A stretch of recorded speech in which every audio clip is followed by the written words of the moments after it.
Zlatan Ibrahimovic's colossal talent is sometimes eclipsed by his massive and often hilarious ego.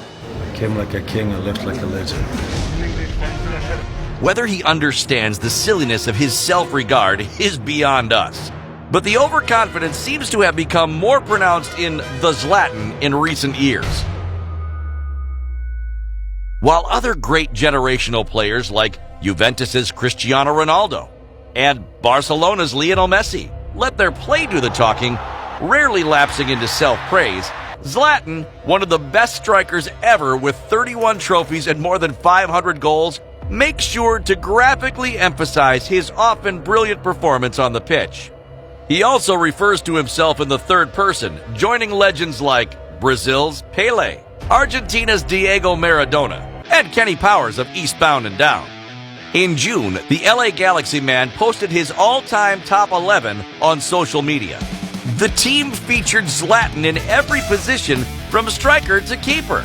My favorite team of all time. I only have to decide the coach. Maybe we'll be Zlatan. Managing a team made up of him makes sense if you worship at the altar of you. What do other Galaxy players think about this? Zlatan has scored 46 goals in 49 appearances for the Galaxy. This is a heavy haul for a 37-year-old, even in Major League Soccer. But Zlatan's effectiveness is often obscured by intense self-promotion. Zlatan also does outbursts, outrageous, profane outbursts directed at players and even managers, regardless of location.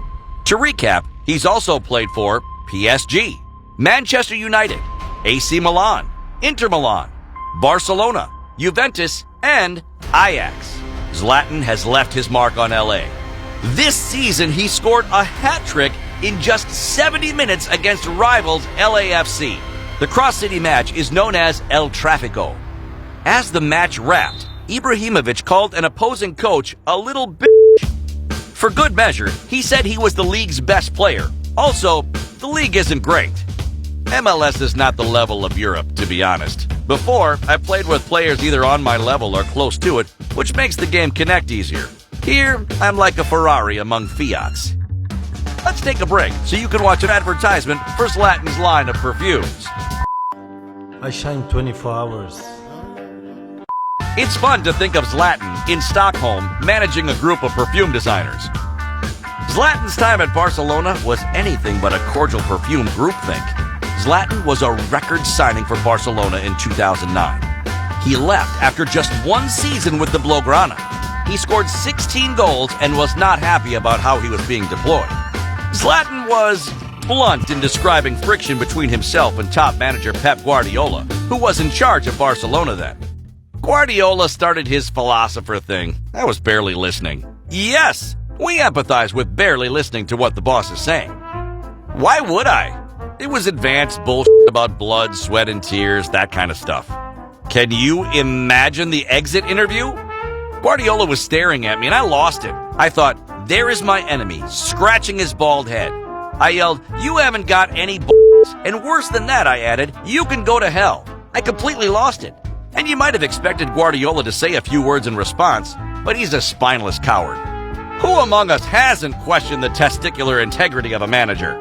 Who hasn't called their boss a spineless coward? Remember how Zlatan feels about Ferraris and Fiats? You bought a Ferrari, but you drive it like a Fiat. One takeaway, Zlatan prefers Ferraris to Fiats. Another, this guy knows how great he is and has been. He isn't shy about telling anyone at any time what he thinks about that greatness. Remember, Zlatan is a guy who tweeted this when LeBron arrived in Los Angeles. There are many kings, but only one God. Chill out, Zlatan. Chill out. Dear Oh My Goalers, if you love basketball, go and check out the videos on the House of Bounce channel. Our friends over there do some great work.